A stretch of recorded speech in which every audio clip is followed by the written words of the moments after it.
Hi, and welcome to another episode of Hot Takes with me, the Silver Fox. And we must rejoice because we have had a victory. It is only a small victory, to be sure, but it is a victory and it sets a precedent. And more of that towards the end of this video.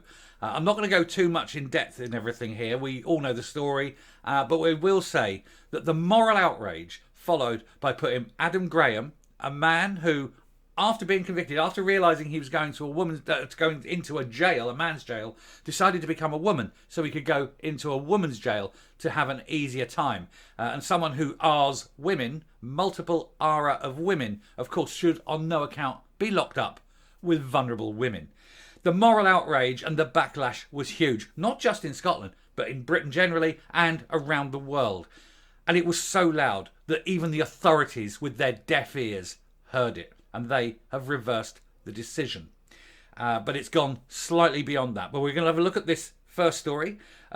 Sturgeon and her mad obsession with treating men who want to be women as women has now been rejected, shall we say. It's rather a humiliating U-turn. She has to change her mind. And we all know how much she hates having to change what she has said. The Empress of Scotland does not like it when people tell her what to do. Well, today, she is the one forced into this U-turn against her will. She will not be happy, and she will now be working up some kind of revenge or, other act that she can get back, because that's who she is. And of course, we have to remember that she doesn't actually believe any of the crap she is spouting, because this was all a manufactured thing so she can create division to further the cause of independence for Scotland in her warped, evil mind. But we'll look straight at this particular subject about this man who's now been moved out of a woman's prison.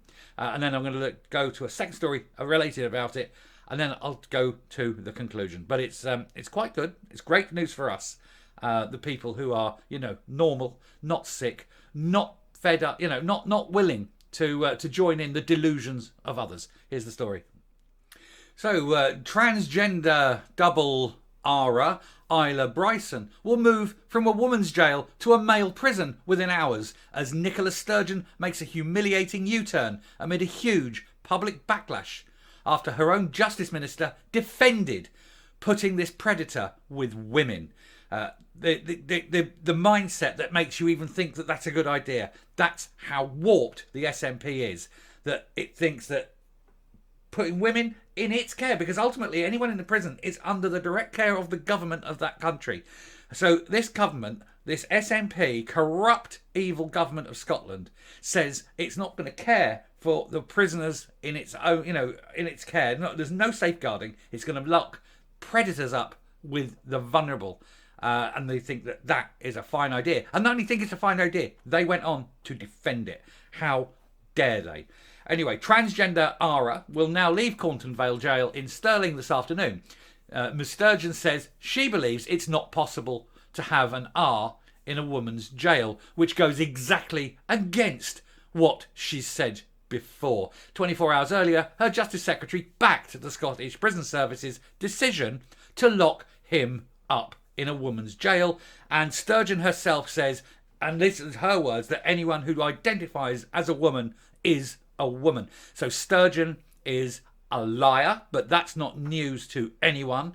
She is two-faced. Again, there's no surprise. And she's inconsistent. Well, colour me astonished. Transgender R'er Isla Bryson will be transferred from Scotland's only all-women's prison to a male jail within hours after this humiliating U-turn by the mad liar Nicola Sturgeon. Bryson, named Adam Graham until 2020 when he realised he was going to prison, will be moved to the male wing of a male prison on Thursday afternoon in a decision backed by the First Minister. Yeah, she's backing it now because she knows that she's been caught out and she's got nowhere else to go. And she's going to make this as being, oh, well, I always thought this was the works of my underlings. And that, as we know, is bullshit. Bullshit Sturgeon strikes again. The SNP leader revealed her astonishing U-turn just 24 hours after her own Injustice Secretary, Keith Brown-Trousers, backed the Scottish Prison Service's decision to put the transgender double R'er of women with female inmates in Cornton Vale. Bryson's estranged wife, Shona Graham, 31, told the Mail Online her former partner's transition was a sham for attention and he was bullshitting the authorities to avoid a male prison. Of course he is, because he is a coward and he knows if he goes in there, he will be beaten to a pulp. Critics said the ARA was a threat to female inmates. Well, no shit for guessing that one right. Today, Mrs. Sturgeon revealed the abuser, who was born a male, well, he still is a man. Let's just say, today, Miss Sturgeon revealed the abuser, who is a man and still has a penis and only began transitioning after being charged, would be moved out of the all-female prison after just 2 days there. The First Minister did not say where Bryson will be sent, but a spokesman later confirmed it would not be on the female estate. Well, I'm just going to stop there. We all know the story. This guy convicted two R's and then multiple other crimes, all relating to the abuse of women. And then all of a sudden, when he realised he was going to go to jail, he decides he's going to become a woman so he can have an easy time and get access to that which he most desires: vulnerable women. Now, that's been reversed, thank heavens. And the reason that's been reversed is not the sudden dawning realisation that's from Sturgeon that she's a complete and utter hypocritical, two-faced, lying bitch. It's because she's been told that there's going to be policies brought in at almost a higher level than hers, at the UK level, that will stop this. So we're just going to cut across to this story. Bang. And this is: the UK is to ban transgender convicts with male genitalia from female prisons. That, my dear friends, is an astonishing headline.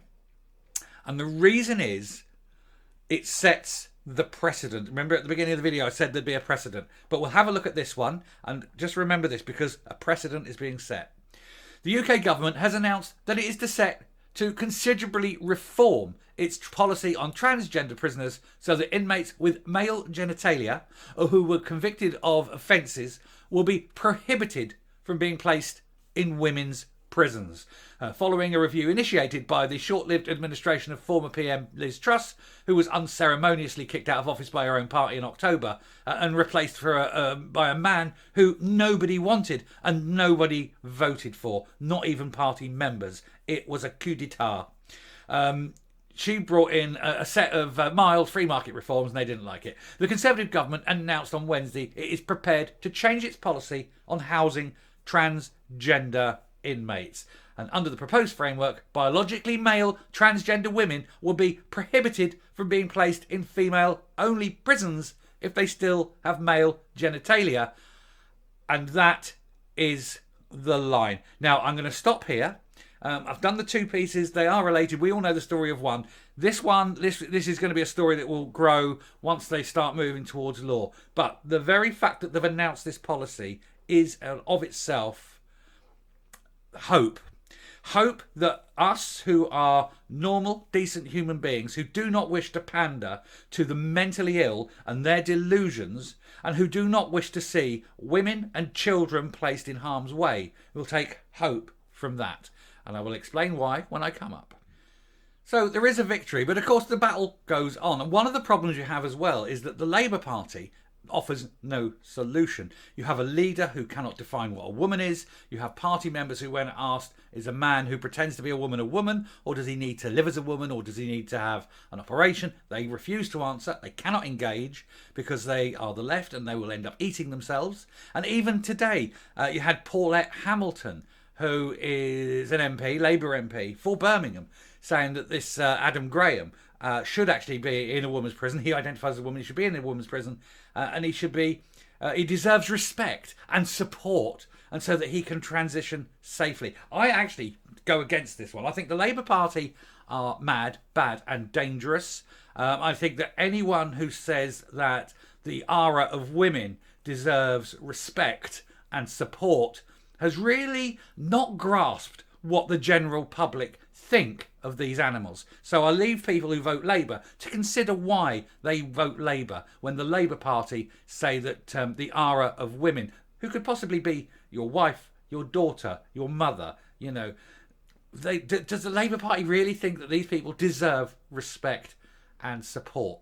Well, that's up to you. But This law, if this comes in, though, we'll get back to the main point here. If this law comes in, and you have got the United Kingdom government saying that vulnerable women must not be put into a position of endangerment by having a pre-op male put into a woman's prison.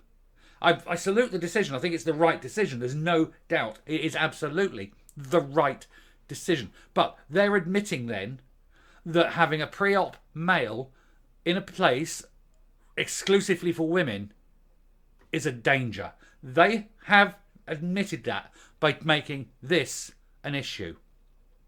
So if a pre-op male in a woman's place, like a woman's prison, is a danger, then it follows that a pre-op male is also a danger in a woman's safe space, if that is an R crisis centre, if that is a DV unit or a DV hostel, if that is a woman's changing room.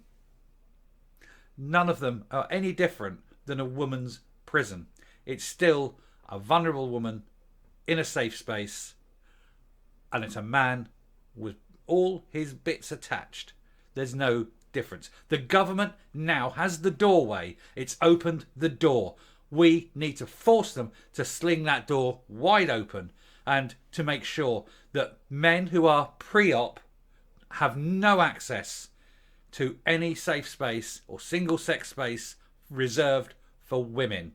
Thank you, UK government. You've given us all hope, and finally someone in authority has taken the nettle, grasped the nettle tightly, taken the bull by the horns. There's 100 different sort of aphorisms here, but they've done something. They've listened. They've listened to the vast majority of the people in this country who say no, they don't want it, and we refuse to pander and go along with the delusions of the mentally ill who insist, despite all evidence and despite science, that they're women. Thank you very much for listening. If you like what you hear and see on the channel, please do hit that subscribe button. It's very important. We need to strengthen the channel, get the message out there. Hit the bell just to make sure you don't miss any future outputs. Leave a like on the video, leave a comment on the video. They both help, with the algorithm. And share the video, because that also gets the message out. Anyway, until next time, stay safe, take care, look after yourselves, look after your children, and goodbye.